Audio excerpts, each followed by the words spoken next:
Salut tout le monde, c'est Marc-Aurélien pour WebOS France. Je vous propose l'épisode numéro 6 du Devcast Enio. Et dans ce petit épisode, on va regarder comment fonctionnent les toggle buttons. Donc, ce sont des boutons qui disposent en fait de deux états, un état true et un état false, qui sont souvent utilisés dans les boîtes de préférence. Alors, on va commencer par démarrer Chrome. Voilà. Ensuite, donc vous allez ouvrir le fichier doc qui est livré avec ce devcast numéro 6 et on va créer une application de base. Toujours la même chose, je prends l'application de base, je la copie et je la colle et on va la renommer toggle bouton par exemple. Voilà. Et on va éditer le fichier JavaScript qui est helloworld.js. Voilà. Donc, pour installer un toggle button, c'est relativement simple. On va copier le code suivant, ici, dans la partie installation, ici. Je vais enregistrer, et on va, donc, dans Chrome, visualiser l'application. Voilà. Donc, un toggle button, ça ressemble à ça. C'est souvent utilisé dans les boîtes de préférence, comme je l'ai dit. Et on va pouvoir donc avoir deux états sur ce bouton là, donc ça ressemble énormément à une case à cocher qu'on a vu dans l'épisode précédent, sauf que les commandes sont très légèrement différentes, ce qui est un petit peu étrange d'ailleurs. Mais voilà, donc on va essayer de voir comment est-ce que ça fonctionne pour récupérer justement l'état de ce bouton et pouvoir en faire quelque chose derrière. On peut déjà personnaliser ce qu'il y a décrit sur le bouton. Donc quand le bouton est en on, on va pouvoir mettre on par exemple. Et quand le bouton est off, mettre off. Voilà. Donc ce bouton, on utilise kind toggle bouton, toujours avec les majuscules appropriées. Et on va affilier justement un événement onChange. Donc quand on va changer le bouton, on va appeler la fonction toggle bouton. Voilà. Donc maintenant on va créer la fonction qui correspond ici, toggle bouton. Voilà.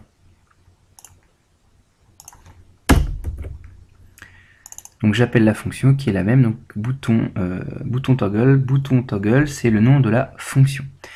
Et dans cette fonction, il y a des paramètres qui vont être passés dans la fonction, ici et là, inSender et inState, qui vont permettre de savoir eh bien, dans quel état se trouve le bouton. Alors, on peut mettre soit syslog, soit console.log pour enregistrer dans la console, pour afficher du contenu dans la console. Donc je vais inspecter l'élément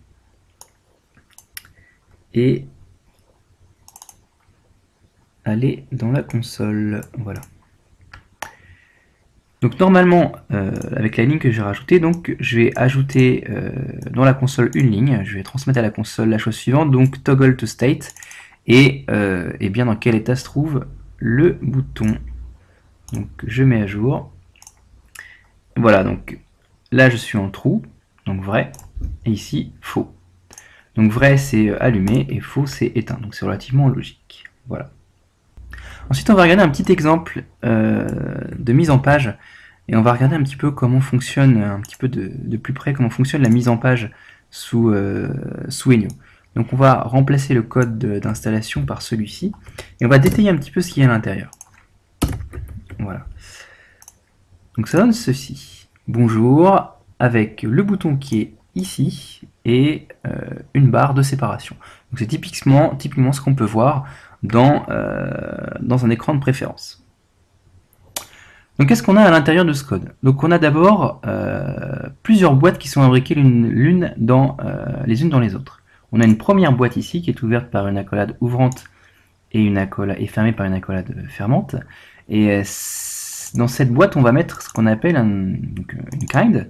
Donc on avait vu de toggle bouton, checkbox. Ici, on va mettre item. Item, ça va permettre justement d'avoir une mise en page ici avec justement un trait pour mieux organiser visuellement les objets qu'on va mettre. Si je l'enlève, eh bien, on va avoir un affichage un petit peu plus brut. Donc ça permet en fait d'empiler des lignes assez facilement. Align Center, ça permet de centrer au milieu eh bien, tout le bloc. Type Highlight sur False. Alors Type Highlight, ça va permettre d'éclairer un peu la case item dès qu'on va appuyer dessus. Donc là c'est sur False. Si je mets sur True, quand je vais appuyer, alors je recharge, quand je vais appuyer justement, je vais avoir un effet de lumière comme ceci. Alors c'est souvent utile quand on veut, par exemple, mettre en valeur certains éléments de l'affichage. Ensuite, Layout Kind. Donc ici j'ai HFlex Layout. Alors H ça veut dire horizontal. Et donc ça veut dire que tous les objets qu'on va mettre dans la boîte vont s'empiler de manière horizontale. Ensuite, j'ai deux boîtes à l'intérieur de ma grande boîte. J'ai une boîte ici, avec Flex Content Bonjour, et le Toggle Button. Au passage, pour charger justement le bouton sur un statut, pas un statut, un état, pardon, un état dès le lancement, on peut mettre state .true ou state .false, et là donc ici si je mets sur true, je charge sur yes, si je mets sur false, l'application se chargera sur no. Voilà. Ce qui est intéressant de remarquer, c'est justement la notion flex 2.1. Alors pour cela, on va regarder le site HP WebOS Developer Blog, où on vous explique un petit peu comment fonctionnent justement les flex layouts. Alors, ces flex layouts, donc on a HFlexBlocks ou VFlexBlocks, donc en fonction qu'on veut que soit les objets s'empilent horizontalement ou verticalement. On prend un petit exemple.